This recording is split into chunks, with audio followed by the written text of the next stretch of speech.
राव इंद्रजीत ने कहा, cyber city में सफाई व्यवस्था को दुरुस्त करने के लिए इको ग्रीन का टेंडर किया जाएगा, कैंसिल।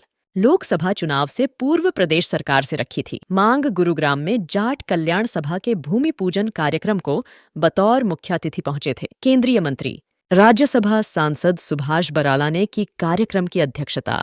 गुरुग्राम में सफाई व्यवस्था में बहुत जल्द सुधार देखने को मिलेगा। गुरुग्राम का कूड़ा उठाने वाली कंपनी इको ग्रीन का टेंडर प्रदेश सरकार की ओर से रद्द किए जाने की सिफारिश की गई है। यह बात केंद्रीय मंत्री राव इंद्रजीत ने कही। उन्होंने कहा कि लोकसभा चुनाव के दौरान मैंने प्रदेश सरकार से यह मांग रखी थी। राव इंद्रजीत सिंह ने कहा कि सरकार द्वारा जिला प्रशासन व नगर निगम अधिकारियों को संयुक्त टीम बनाकर आमजन को बेहतर पर्यावरण उपलब्ध कराने के निर्देश दिए गए हैं। वहीं संबंधित अधिकारियों को यह भी निर्देश दिए गए हैं कि सफाई व्यवस्था को लेकर आमजन की जो भी शिकायतें मिलें, उनका प्राथमिकता के साथ निवारण करने उपरांत उसका फीडबैक भी लें। केंद्रीय मंत्री रविवार को गुरुग्राम के सेक्टर 10 में जाट कल्याण सभा द्वारा बनाए जाने वाले जाट भवन के भूमि पूजन कार्यक्रम में बतौर मुख्य अतिथि संबोधित कर रहे थे। कार्यक्रम की अध्यक्षता राज्यसभा सांसद सुभाष बराला द्वारा की गई। बिरादरी के नाम के ऊपर कोई जमीन का आवंटन नहीं होगा। मैं बीजेपी की सरकार की बात कर रहा हूँ, लेकिन पिछले दिनों ने सबने मिलकर के ये सुझाव दिया कि इस तरह से तो कई बिरादरी हमारे से नाराज हो जाएंगी, और जब पहले ये करते आए थे अनेक सरकार वाले, तो आपको भी करना चाहिए। तो उसी के तहत आज के दिन यहाँ पर इस जाट सभा को ये प्लॉट मिला है और हम इसके लिए हवन के लिए भी आए हैं और यहाँ पर इसका निर्माण के लिए योगदान दें। सर, एक आपने उत्साह है सफाई व्यवस्था को लेकर, वास्तव में गुरुग्राम की जो हालात है उसको लेकर किस तरह से आप सरकार से कहेंगे और किस तरह से आगे आदेश जारी करेंगे? इसमें कोई शक की बात नहीं कि इलेक्शनों के दौरान गुरुग्राम के अंदर कई लोग हमारी पार्टी से रुष्ट हो गए थे, क्योंकि न सफाई कर्मचारी काम कर रहे थे, न कूड़ा उठाया जा रहा था, न मलबा उठाया जा रहा था। तो उसके बारे में आज के दिन मैं समझता हूँ कि हरियाणा सरकार ने संज्ञान लिया है। मैं उम्मीद करता हूँ कि कुछ न कुछ कार्यक्रम इसके ऊपर अमल होगा। केंद्रीय मंत्री राव इंद्रजीत सिंह ने कार्यक्रम को संबोधित करते हुए कहा कि भारतीय जनता पार्टी के पिछले 10 वर्षों के कार्यकाल में गुरुग्राम में विकास की नई इबारत लिखी गई है। उन्होंने कहा कि गुरुग्राम में जाम से निजात दिलाने के लिए एक ओर जहां सड़कों व अंडरपास का निर्माण किया गया है, वहीं पुराने गुरुग्राम को मेट्रो से जोड़ने का कार्य भी धरातल पर प्रगति पर है। केंद्रीय मंत्री ने आश्वस्त किया कि वैश्विक स्तर पर मिलेनियम सिटी की पहचान रखने वाले गुरुग्राम शहर को अगले 5 वर्षों में एक अंतर्राष्ट्रीय शहर की सुविधाएं भी मिलेगी।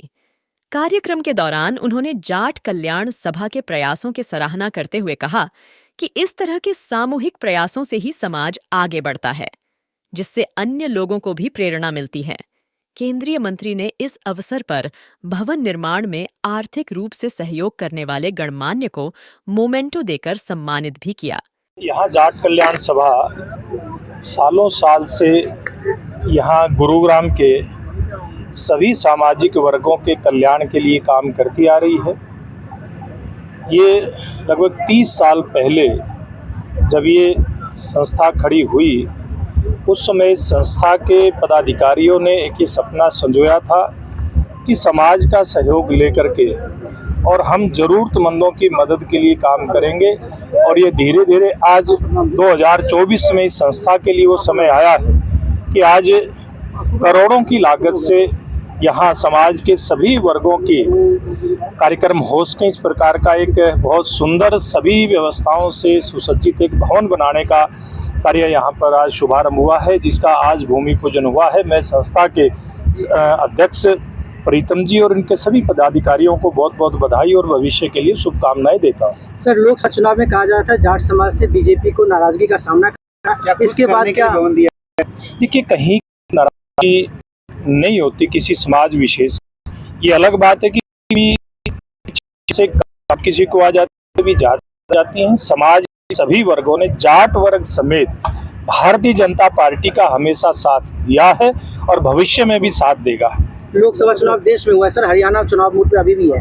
विधानसभा का चुनाव है, जी। जो कमी रह गई, कैसे तैयारी कर रहे हैं? देखिए, भारतीय जनता पार्टी तो एक चुनाव जब समाप्त होता है उससे अगले दिन ही दूसरे चुनाव की तैयारी शुरू कर देती है और हमारी टीम ने पीछे का जो चुनाव हुआ उसका विश्लेषण और अध्ययन करते हुए सब चीज़ों का और भविष्य के लिए अपनी तैयारियां शुरू कर दी। कार्यक्रम को संबोधित करते हुए राज्यसभा सांसद सुभाष बराला ने कहा कि इस प्रकार की संस्थाएं हमारी वसुदेव कुटुंबकम की विचारधारा को आगे बढ़ा रही है। उन्होंने कहा कि सामाजिक संस्थाओं के इन्हीं प्रयासों से समाज निश्चित रूप से आगे बढ़ता है।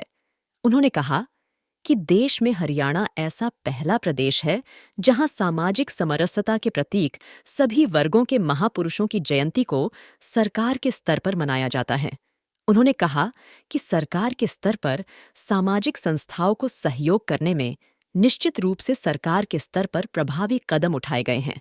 इस प्रकार का विषय नहीं था और पूरी तरह से समाज का एक एक व्यक्ति, चाहे वो साधारण तौर पे कोई भी खेत क्यार से जुड़ा हुआ व्यक्ति हो या कोई बड़ा इंडस्ट्रियलिस्ट हो, हर एक व्यक्ति की इच्छा है कि ये बहुत ही शानदार आलीशान भवन बन के तैयार हो और हमारी जो आने वाली पीढ़ियां हैं उनको भी एक इस प्रकार का संदेश दे कि किस प्रकार की कुर्बानियां, किस प्रकार की इस देश के अंदर एक अलग जगाने का काम जाट समाज ने किया था। ये आने वाली पीढ़ियों को भी संदेश इस भवन से मिलेगा, तो सब लोग एकजुट और बहुत अच्छे तरीके से इसका निर्माण किया जाएगा। सूरजपाल सिंह अम्मू है, उनके विवादित बयान आते रहते हैं, अभी हाल ही में उनका बयान से आपका क्या रिएक्शन है उस पर? देखिए, मैंने सुना नहीं है उनके बारे में और सूरजपाल जी का कोई बयान अगर मैं सुनूंगा तभी उसके ऊपर कोई बात कह पाऊंगा। साइबर सिटी के सेक्टर 10 में बनने वाले जाट महासभा के भवन को लेकर जाट समाज ने खुशी जाहिर करते हुए कहा कि इस भवन का सभी बिरादरियों को लाभ मिलेगा।